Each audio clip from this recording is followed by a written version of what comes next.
Good morning students. आज हम हमारी फर्स्ट यूनिट का जो पोर्शन लेंगे उसका नाम है क्वांटम नंबर। इससे पहले जो मैंने आपको बताया है वो ये बताया है कि कैसे हमने हाइजेनबर्ग अनसर्टेनिटी प्रिंसिपल से वेव मैकेनिक्स निकाली, वेव मैकेनिक्स और क्वांटम मैकेनिक्स को समझा और श्रोडिंगर की इक्वेशन को सॉल्व किया। शाई जो एक नया पैरामीटर आया उसको सॉल्व किया। आज हम देखेंगे कि जब हमें ये पता चल गया कि ऑर्बिट और ऑर्बिटल्स जो पोर्शन है वो दोनों डिफरेंट है, उसके बाद अगर हम ऑर्बिटल में कोई इलेक्ट्रॉन रखते हैं तो उस इलेक्ट्रॉन को डिफाइन करने के लिए हमें कौन कौन से नंबर्स की ज़रूरत होती है। तो सबसे पहले जो ऑर्बिटल है हमारा वो कुछ इस तरीके का है। अगर मुझे इसमें एक इलेक्ट्रॉन को रखना है और अब इस इलेक्ट्रॉन के बारे में पूरी इन्फॉर्मेशन देनी है तो मुझे 4 क्वांटम नंबर की ज़रूरत पड़ती है। ये कुछ पोर्शन आप 12th और 11th में भी पढ़ चुके हैं। ये जो 4 पोर्शन होते हैं वो होते हैं n या principal quantum number, angular quantum number या azimuthal quantum number, magnetic moment जिसे ml बोलते हैं और स्पिन जिसे s से दिखाते हैं। इन 4 क्वांटम नंबर्स को अगर हम पूरा बता दें तो ये इलेक्ट्रॉन की उसकी शेल कौन सी होगी वो बता देगा, उसका एनर्जी लेवल बता देगा कि वो इलेक्ट्रॉन है कहाँ पर। इस तरीके से किसी इलेक्ट्रॉन के बारे में बात करने के लिए हमें इन चारों क्वांटम नंबर से कंप्लीट इन्फॉर्मेशन मिल जाती है। To complete describe an electron in a atom 4 quantum number are needed. Energy first, angular moment second, magnetic moment ml third, and spin quantum number is fourth. The first quantum number describe the electron shell or energy level of an electron.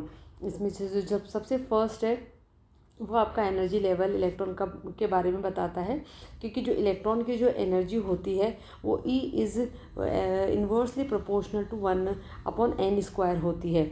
इसका मतलब ये हो गया कि n की value जितनी ज़्यादा है, इसका मतलब इलेक्ट्रॉन जितना ज़्यादा न्यूक्लियस से दूर है, अगर वो दूर है तो उसकी एनर्जी उतनी ही कम होगी। मतलब जितने इलेक्ट्रॉन बाहर की तरफ हैं उनकी एनर्जी हमेशा कम होगी और उन्हें निकालना उतना ही आसान होगा। जबकि जिनकी एनर्जी की वैल्यू जितनी ज़्यादा है यानी कि n की वैल्यू जितनी कम है उनकी एनर्जी उतनी ही ज़्यादा होगी, वो न्यूक्लियस के उतने ही पास होंगे। The numeral called principal quantum number indicate energy level as well as relative distance from the nucleus. जैसा कि मैंने अभी आपको बताया कि इलेक्ट्रॉन की जो रिलेटिव डिस्टेंस है कि वो पास है दूर है, ये सारी बातें हमें प्रिंसिपल क्वांटम नंबर से मालूम पड़ जाती है। 1s electron occupy the energy level nearest the nucleus, 2s electron less strongly bonded and spend more of its time further away from the nucleus and the latter s p d f जितने भी आगे जाते जाएंगे। मतलब अगर nucleus के पास 1s है तो वो न्यूक्लियस यहाँ पॉजिटिव बीच में, उसके बाद 2s होगा, उसके बाद 2p होगा, उसके बाद 3s होगा, उसके बाद 3d होगा। इस तरीके से कंटिन्यूसली आप देखिए, ये अगर न्यूक्लियस है तो इससे इन सब की डिस्टेंस रिलेटिवली बढ़ती जा रही है।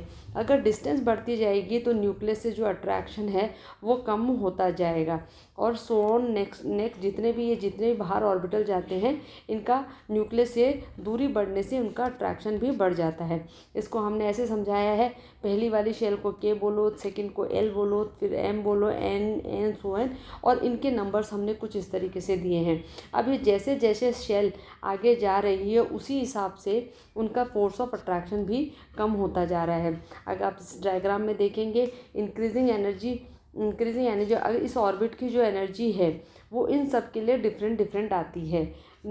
जैसे जो एनर्जी लेवल है उन्हीं के अकॉर्डिंग उनकी एनर्जी आएगी।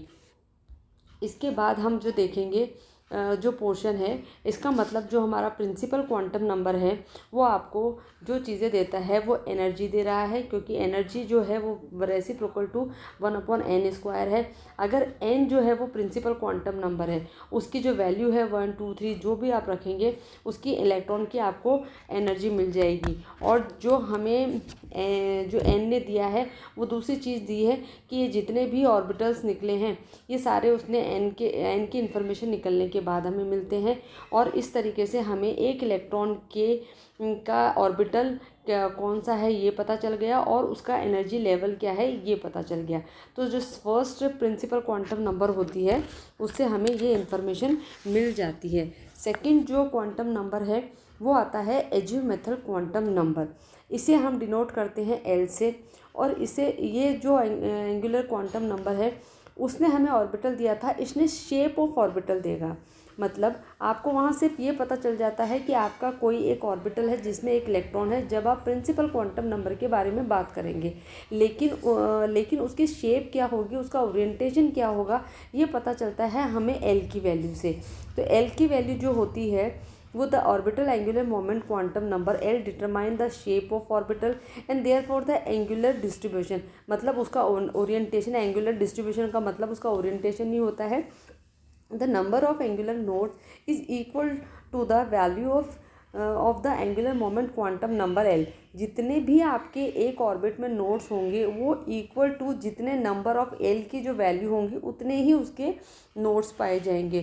For more information about angular nodes see electronic orbital. जितने आगे ऑर्बिटल्स मैंने आपको अभी आगे बताऊंगी उसमें आपको पता चल जाएगा कि उसके नोड्स भी हम उसी तरीके से निकालते हैं। Each value of L indicate a specific SPDF subshell.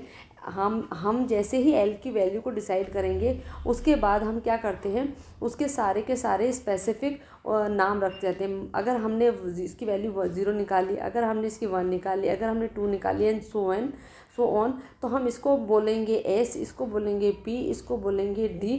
इस तरीके से हम उनके नाम रखते जाएंगे। मतलब L की जो डिफर वैल्यूज़ होंगी उनके नाम भी उसी के अकॉर्डिंग आते जाएंगे। यहाँ पर मैंने ये आपको बताया,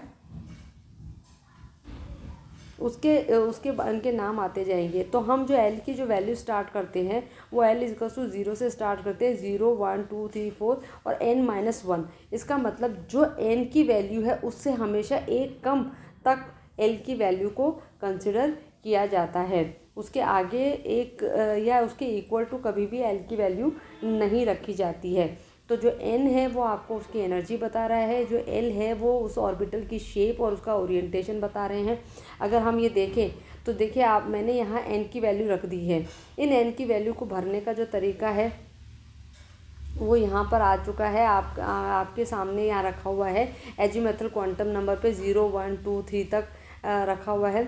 उसके बाद हम जो इलेक्ट्रॉन को भरते हैं या अभी जब चारों कंप्लीट हो जाएंगे तब मैं आपको बताऊंगी 4 क्वांटम नंबर में।